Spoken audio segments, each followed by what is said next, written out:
Video और आपका आज की वीडियो में। और आज वीडियो हम लेकर आए हैं, उसका टाइटल है नेवर मेक एक्सक्यूजेस, मजदूर से आईएएस बनने का सफर। मतलब ये वीडियो वो वाली है जहाँ पर मुझे लगता है कि जो हम सबके लिए शायद इसमें एक लेसन हो, क्योंकि हम सब भी बहुत ज्यादा एक्सक्यूज बनाते हैं। तो चलिए जानते हैं कि वीडियो में क्या है, लेकिन इससे पहले इस वीडियो के चैनल का ओरिजिनल लिंक आपको हमारी वीडियो के डिस्क्रिप्शन में मिलेगा। सब्सक्राइब करें, लाइक करें, शेयर करें, फॉलो करें इनकी चैनल को। उसके लग में लोग चैनल का लिंक भी हमारी वीडियो के डिस्क्रिप्शन में मिलेगा। सब्सक्राइब करें, लाइक करें, शेयर करें, फॉलो करें। चलिए देख लेते हैं ये वीडियो। खुद से जीतने वालों को मेरा सलाम। ये 2017 के यूपीएससी के आंकड़े हैं। 9.5 लाख स्टूडेंट्स ने फॉर्म भरा, 4.5 लाख स्टूडेंट्स ने एग्जाम दिया, 13,000 स्टूडेंट्स प्रीलिम पार कर पाए और सिर्फ 2,500 स्टूडेंट्स ही पर्सनल इंटरव्यू राउंड में पहुंच पाए। उनमें से सिर्फ 990 स्टूडेंट्स ही ऑफिसर पद के लिए सिलेक्ट हुए। ये दो कहानियां उन 990 लोगों की मानसिकता दर्शाती हैं जो बहाने नहीं बनाते। आईएएस एम सेवागुरु प्रभाकर एक इंटरव्यू में कहते हैं कि मैंने 2004 में पहली बार डिस्ट्रिक्ट मजिस्ट्रेट को देखा और तभी मन में संकल्प कर लिया कि मुझे अफसर बनना है। लेकिन ये सपना प्रभाकरन के लिए असंभव से भी परे था।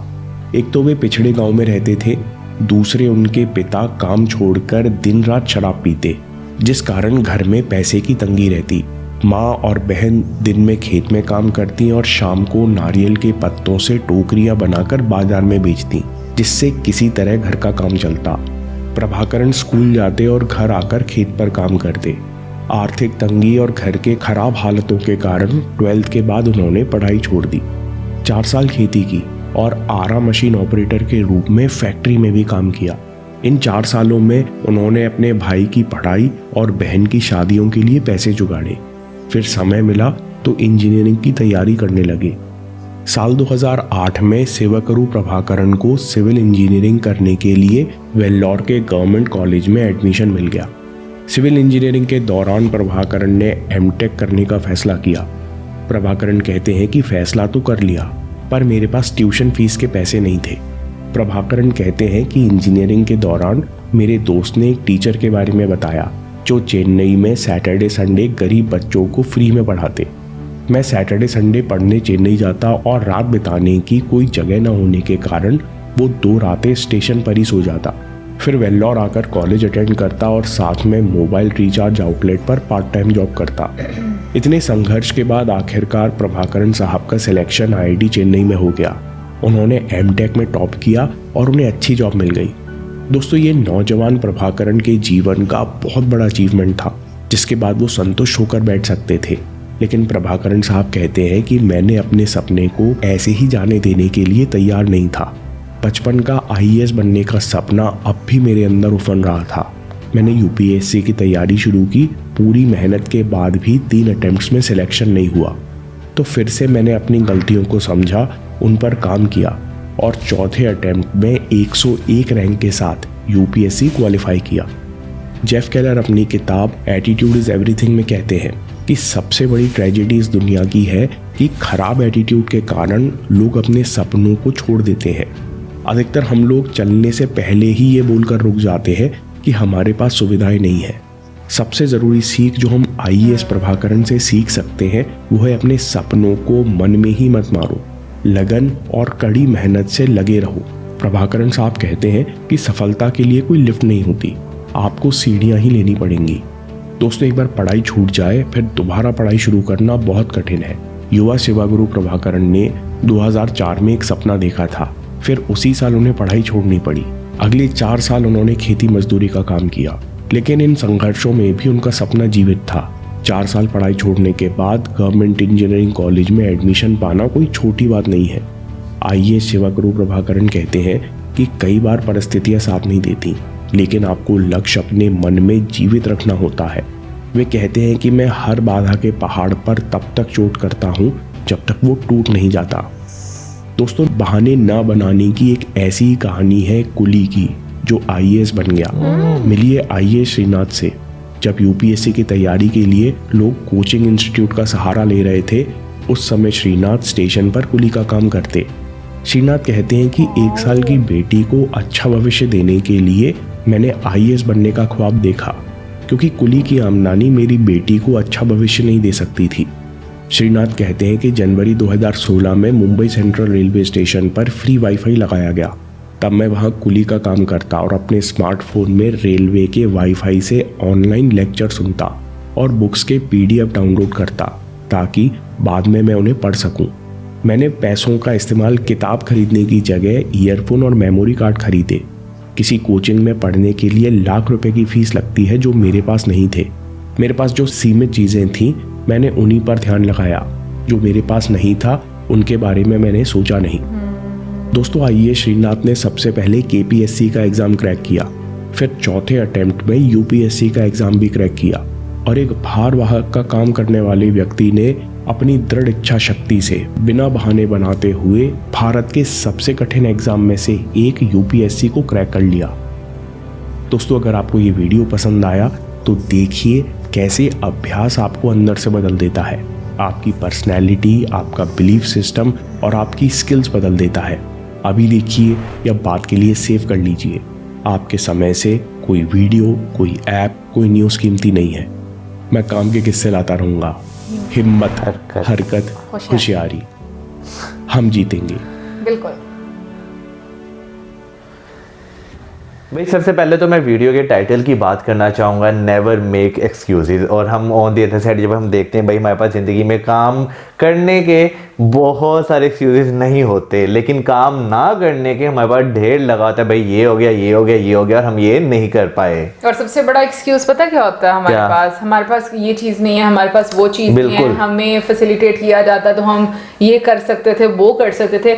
आई थिंक जिन लोगों ने करना होता है ना वो कर लेते हैं। और इसकी एग्जाम्पल, ये 2 एग्जाम्पल है जो हमारे सामने आई है। पता नहीं भरी पड़ी होगी एग्जाम्पल दुनिया में, मतलब बहुत सारे ऐसे लोग होंगे, बट जो स्टोरी हम लोगों ने सुनी है, आई डोंट हैव वर्ड्स कि मैं किस तरीके से बोलूं कि भाई हम किस किस तरह से अपनी लाइफ में इतना चीज़ों को निगलेक्ट करते हैं कि लाइक हमारे पास बहुत सारे एक्सक्यूजेस हैं काम ना करने के। हालांकि हम ये नहीं कहते कि टाइम नहीं होता, टाइम बिल्कुल होता है, बट जो एक सिचुएशन हम लोगों ने देखी, चाहे वो प्रभाकर सर की थी या फिर श्रीनाथ सर की थी, मैं कहूँगी कि ये आपको ना आपका एक सोचने का नज़रिया चेंज करने वाली वीडियो है कि किस तरह से आप किसी भी सिचुएशन में हो। मैं सोचती इससे ज़्यादा और हमारी क्या सिचुएशन हो सकती है कि जिस तरह की तंगी उन्होंने देखी अपनी लाइफ में। मुझे लगता है कि आर्थिक जो आपकी स्थिति होती है उससे ज़्यादा problem, I think mentally pressure आपको कहीं नहीं फेस करना पड़ता यार,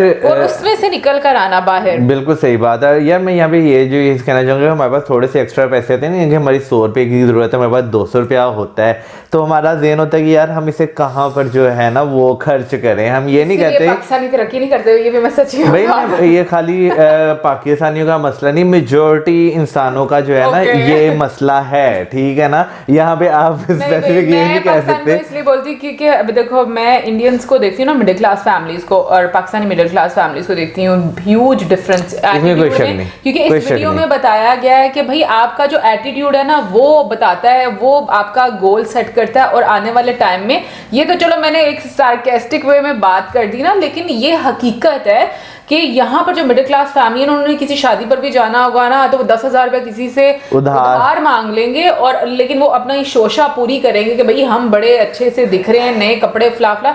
लेकिन दूसरी साइड पर मैं जब इंडियंस को देखती हूँ दे लुक वेरी सिंपल, और मैं नहीं देखती, हाँ मैं ये नहीं कह रही कि कुछ लोग ऐसे नहीं होंगे, डेफिनेटली होंगे, बट मैं जो मेजोरिटी एक एग्जाम्पल देखती हूँ ना तो मुझे वो चीज़ बहुत अच्छी लगती है। यार असल में जो है ना एक चीज़ जो डिफरेंस आप कह सकते हैं वो ये है कि इंडियन लोग जो है, खासतौर पर पेरेंट्स की बात करें, वो एजुकेशन पे बहुत ज़्यादा इन्वेस्ट करते हैं, ठीक है ना। यानी कि वो एक चीज़ देखते हैं कि यार बच्चा जो है उसे पढ़ाओ, ठीक है ना, ताकि वो ज़िंदगी में अच्छे यानी कि किसी रैंक पर जा सके, ठीक है ना। On the other side Pakistan में हम बात करें ना, यहाँ पे भी नो डाउट पेरेंट्स का एक रुझान होता है कि बच्चों को पढ़ाना है, लेकिन वो उस तरह इन्वेस्ट नहीं करते। उनका जो है ना बच्चों के लग्जरी आइटम्स दे दिए, ठीक है ना, एक ग्रूमिंग, हाँ बिल्कुल, क्या नाम लेते हैं वही, फिर आपके वाली ये बात कि क्या नाम लेते हैं भाई कपड़े ब्रांडेड पहनने, बेशक जैसे मर्जी लेकर पहने, ठीक है ना। तो ये चीज़ जो है यहाँ पर जो है देखने को मिलती है। मैं यहाँ पे श्रीकांत सर की बात करना चाहूँगा कि जैसे उन्होंने जो है वाईफाई का इस्तेमाल किया पब्लिक में, ठीक है ना, जो मुंबई रेलवे स्टेशन पे लगाया गया था, तो उन्होंने एक बहुत पॉजिटिव वे में उसका जो है इस्तेमाल किया। ऑन द अदर साइड जो है हम देखते हैं भाई हमें कहीं पता चल जाए हाँ भाई फ्री वाईफाई, हम वहाँ पर जाके ना बैठ जाते हैं, ठीक है, लेकिन सोशल मीडिया पे टाइम वेस्ट करते हैं। इवन कि मैं अगर अपनी बात करूँ, ठीक है ना, मेरे बहुत सारे काम जो है वो करने वाले होते हैं, लेकिन जो है समटाइम्स क्या मोस्टली टाइम क्या होता है, फेसबुक यूज़ कर लिया, इंस्टाग्राम यूज़ कर लिया, यूट्यूब देख लिया, यानी कि टाइम वेस्ट कर दिया, ठीक है। फिर उसके बाद और ये लिटरली इस तरह होता है कि आप जब ये चीज़ें खोल के बैठ जाते हैं ना, आपके 2 से 3 घंटे कहीं नहीं जाते। वो 2 से 3 घंटे का जो एक यूजेज होता है ना, वो इतनी सुस्ती डाल देता है ना, अच्छा कल काम कर लेंगे, ठीक है ना, यानी कि यहाँ पे एक एक्सक्यूज़ आ गया कि मैंने अपना टाइम, यानी कि टाइम मेरे पास फिर भी बचा होता है, लेकिन मैंने अपने आप को अपने दिमाग को तसल्ली दे दी कि यार जो है ना मैं बहुत ज़्यादा थक चुका हूँ, मैं अब काम करने के यानी कि वो मेरे में हिम्मत नहीं रही। बट मौसम पता है, मैं एक चीज़ देखती हूँ, जब हम ऐसी आई ओपनिंग एग्जांपल्स देखते हैं और वीडियोस देखते हैं ना, तो कहीं ना कहीं पर किसी पॉइंट पर आकर मुझे लगता है कि वो चीज़ आपको स्ट्राइक करती है कि भाई हम अपना टाइम वेस्ट करें। लेकिन अगर हम देखेंगे ही ना, देखेंगे ही नहीं ऐसी वीडियोस, तो मुझे लगता है कि हम लोग रियलाइज ही नहीं कर पाएंगे कि भाई हमारी प्रॉब्लम कहाँ पर है। बट मैं प्रभाकर सर की पहले बात करूंगी कि जो उनकी एक सिचुएशन रही फैमिली की, और उन्होंने अपने बहन भाइयों की सारी जिम्मेदारियां पूरी करने के बाद जो उनकी लगन थी एक, और उन्होंने जिस तरीके से वो अपनी कोचिंग के लिए जाया करते थे और मतलब स्टेशन पर सोना, सीरियसली ये बातें सुन रहे हैं तो ये एक अलग तरह से आप सोचो, लेकिन जो बंदा उस सिचुएशन में से गुजर रहा होता है ना, उसके लिए बहुत ही डिफरेंट लाइफ होती है। और फिर भी वैसे मैं ये सोचती हूँ कि जितनी बड़ी परीक्षा होती है ना आपकी, आपको उतना बड़ा रिवॉर्ड भी मिलता है लाइफ में। और दोनों में जो एक चीज़ मुझे कॉमन लगी वो ये कि दोनों ने हिम्मत नहीं हारी। हालांकि बैकग्राउंड अगर दोनों का देखा जाए तो फाइनेंशियली वो लोग इतने स्ट्रांग नहीं थे कि वो अपना एक्सपेंस जो है वो बेयर कर सकें, लेकिन उन्होंने अटेम्प्ट किया, फर्स्ट अटेम्प्ट दिया, नहीं पूरा वो क्लियर कर सके, सेकेंड थर्ड, तो मतलब एटलीस्ट उन्होंने हार नहीं मानी। तो मुझे ये चीज़ बड़ी अच्छी लगी कि जैसे प्रभाकर सर ने बोला ना कि जब तक वो पहाड़ को, मतलब चाहे जितनी मर्जी प्रॉब्लम्स आए, लेकिन जब तक वो उसको तोड़ नहीं ना देते, यानी कि उस प्रॉब्लम का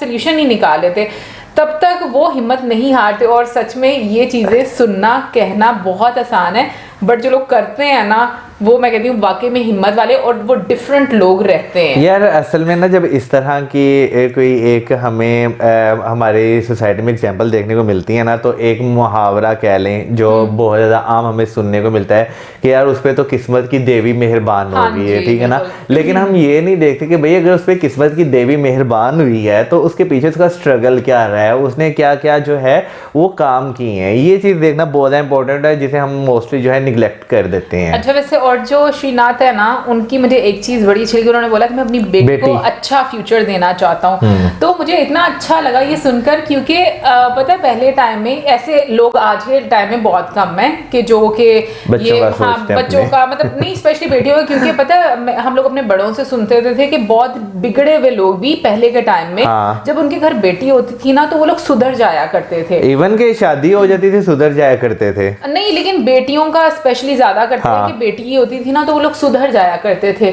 लेकिन आज का टाइम काफी चेंज हो गया, आजकल बहुत सारे ऐसे लोग हैं जिनको कोई शर्म नहीं आती। लेकिन उसके अलावा मुझे ये चीज बड़ी अच्छी लगी कि उनको अपनी बेटी का इतना ख्याल है कि भाई मैं उसको एक अच्छा फ्यूचर दूं, और उसके लिए उन्होंने इतनी स्ट्रगल की। सो मुझे ये चीज बहुत ज्यादा अच्छी लगी। एंड दोनों स्टोरीज मुझे लगता है अपनी अपनी जगह पर बहुत ही अच्छी थी, और हमारे लिए मैं कहूँगी कि एक सीख है कि भाई लाइफ में अगर कुछ करना है तो अपने कंफर्ट जोन से बाहर निकलो। और जैसे अभी बहुत ठंड है, तो ठंड के मौसम में हम बहुत सारे एक्सक्यूजेस देना शुरू हो जाते हैं। तो मुझे लगता है कि वाकई में अगर लाइफ में कुछ पाना तो उसके लिए आपको स्ट्रगल करनी पड़ेगी, वरना किस्मत की देवी ऐसे मेहरबान नहीं होती, बहुत सारी आपकी परीक्षा लेती है। सो गाइस, ये थी हमारी आज की वीडियो, आई होप आपको अच्छी लगी होगी। क्या आप इन दोनों के बारे में जानते थे? जरूर बताइएगा हम लोगों को कॉमेंट सेक्शन में। और अगर नहीं जानते थे और आपके लिए ये नई थी, तो आपको कैसी इंस्पिरेशन मिली, इनसे ये भी जरूर बताइएगा हम लोग को कमेंट सेक्शन में। इसी के साथ में like, subscribe, share, good bye.